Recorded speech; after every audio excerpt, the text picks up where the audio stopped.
Head to your mailbox on any given day. What are the chances you're gonna get one of these? Here are some of the contracts people sent me asking I do a story about this company. Like Cross-Sell. This is its website. Quote, with Cross-Sell's up-to-date digital automotive data, it's like spying on your competition. Those complaints have been filed with the FTC since 2019. 235 have been submitted to the Texas DMV. The Better Business Bureau confirms it has 4,500 complaints and counting, and the company is facing at least a dozen lawsuits nationwide. Public records show at least 150 mail carriers were robbed nationwide in 2020. 261 were robbed in 2021. And these are the wanted posters USPS has issued so far this year looking for people who have assaulted mail carriers. At what point does the state, your office, say this company needs to be shut down? Do you allow your family members to post photos of them online? Tonight, we have an exclusive look at some of the makeshift warehouses law enforcement are running into nationwide. These are people that steal from a dozen stores a day. Stealing anywhere from probably $5,000 to $1,000 per store. They would take that back to their residence, lay it all out, photograph it, post it for sale, and then deliver it all the next day. Investigators confirm organized retail crime is more prevalent than ever before. It's almost a $70 billion problem. Especially, We're definitely centrally located. right here We're the crossroads of America, right? in central Indiana. We follow these guys weeks at a time and watch them steal and the product, and then they get arrested for all those thefts. But we're always trying to track that product. That's how we know for a fact it originated like in Indiana, in some of those suburban neighborhoods in Indiana, because we were there. Tonight, Ben Dugan, the president of the National Coalition of Law Enforcement and Retail, and Jerry Biggs, the manager of major investigations for Sally Beauty, confirm. There are a lot of ongoing cases right now. In Indiana. In Indiana. Professional thieves are targeting stores. They're stealing thousands of dollars worth of product, then selling it online. Amazon, eBay, Facebook Marketplace, OfferUp. And they're making a killing doing it. The professional thieves that are doing the majority of the damage live very, very well. They're probably knocking down $75,000 a year, tax-free. So what is Indiana doing to crack down on this? The short answer, from what we can tell, is nothing. Your odds of being captured is probably about 1 in 48. Often, the thieves are from out of state, so they steal and split. If they are identified, investigators tell me the thieves know exactly how much to steal in each state so that they're not charged with a felony. And Every state that surrounds Indiana has some type of an organized retail crime law. Indiana doesn't. we reached out to several state lawmakers who serve on committees about this, but not one of them responded.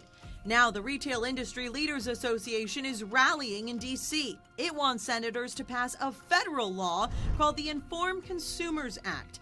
It would require high-volume third-party sellers to submit their name, tax ID, and bank account information.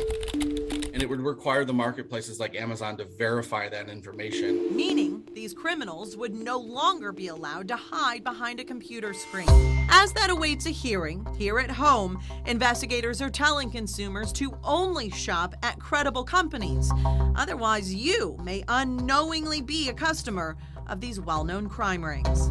If you're buying something online, if it's diabetic test strips, maybe for your grandparents or baby formula for your child, you might be buying something that rolled around in the trunk of a car for about 3 days in 100-degree weather. Stores are now upping their security. They're moving certain items behind the counter, locking things up, and some, like Kroger, have technology where their carts lock up if there's a suspected crime in progress. Can you give me a thumbs up if you guys can hear me? 31 homeowners from across the Midwest and East Coast. Let me ask the group real quick. On a Zoom call. It was the largest group interview I have ever done at one time. Anger. I have so much anger. But that's how many people wanted to go on record to share their experience. Embarrassing. And warn you An all-out lie. about Power Home Solar, LLC. Our power bills were not what they promised them to be. What they sold me was not sufficient and did not stand up to, in any regards, to what they promised. We've been dealing with this. The stories we have heard have been similar, if not the same. No credit. Homeowners claim their salesperson made a lot of promises. The salesman verbally promised us that we would not have a power bill. We're going to be about, 80 to 100% off your electric bill. You're like, that sounds awesome. They signed up, and at first they were excited to install these solar panels on their homes. I paid $66,000. $48,600, I think. We have a debt of $56,000 for the panels. But each said it wasn't until later Right here. that they found out the fine print of their 26-page digital contract said something else entirely.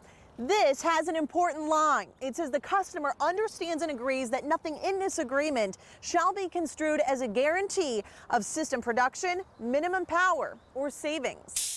That's not what we were told. I feel like I've been cheated. I feel I've been duped. Now I'm only at half. Customers showed me their energy output. Their app showed their solar panels were barely functioning at all, even on a beautiful sunny day. This is what my house is using is just over 2 kilowatts, and from the grid's 1.75. My solar panel payment bill is $256. Dozens of people are now being forced to pay back on those solar panel loans, plus their electric bills, and in some cases on an additional umbrella insurance policy.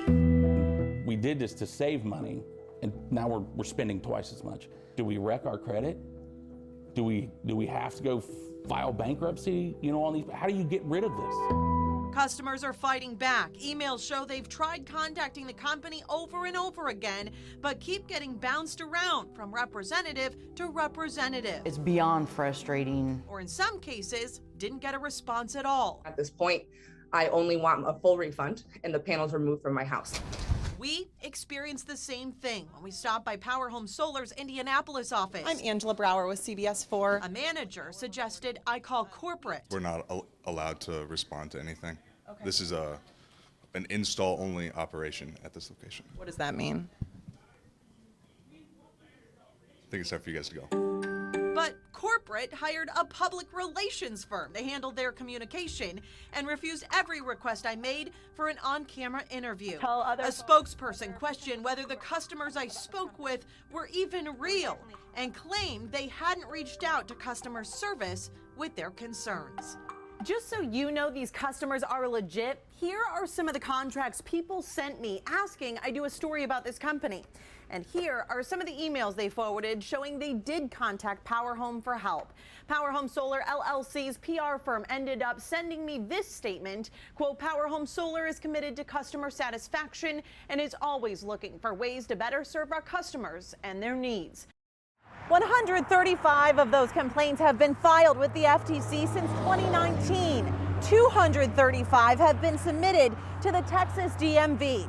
The Better Business Bureau confirms it has 4,500 complaints and counting, and the company is facing at least a dozen lawsuits nationwide. You'll see all the complaints. Multiple people. The company that they're running is atrocious. Multiple problems. The rear brakes are shot. My vehicle was in a major front and rear end collision and was sold as a, accident-free one-owner vehicle. When the vehicle came, I was unable to drive it. We have no idea where the title is. One single company. Vroom is just an online way to purchase a vehicle online where the vehicle is delivered to your house. It seems like kind of a dream. But it wasn't. We're going through August, September, October. We keep requesting temporary tags. Tonight, people nationwide and here at home are describing their journey with Vroom as nothing short of a nightmare. We're paying for insurance, we're paying a payment, and we have a vehicle that is a lawn ornament in our driveway. They gave me a temporary plate when I first got the vehicle back in October, but that expired in November. So November it expired and I couldn't drive the vehicle. And I had to drive what they call dirty plates. Vroom customers tell CBS4 they bought vehicles online After 204 days. but have been spinning their wheels for months trying to get their title, registration, and license plates. I'm getting nowhere fast. I've been on hold for over 6 hours in one day. Records show in 2021, the Better Business Bureau had enough. You've been ripped off, defleeced, cheaped, eaten, and the bones aren't even around anymore. It revoked Vroom's accreditation and gave the company this F rating.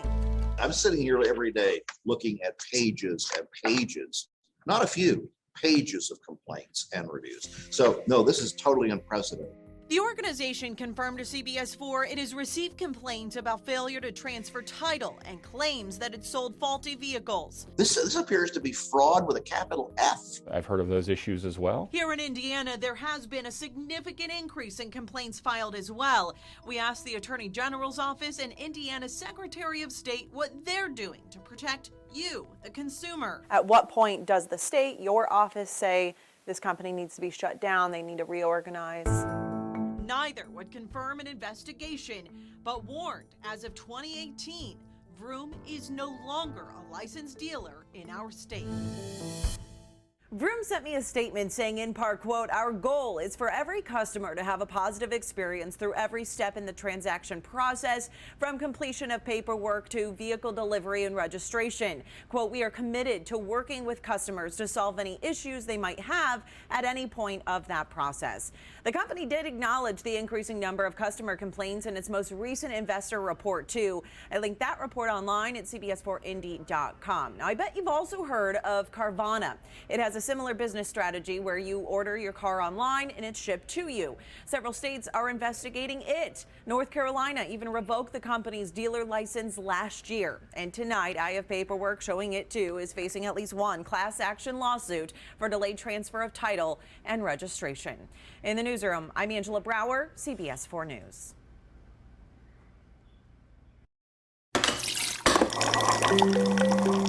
It's the smell, the taste. It's that jolt of caffeine.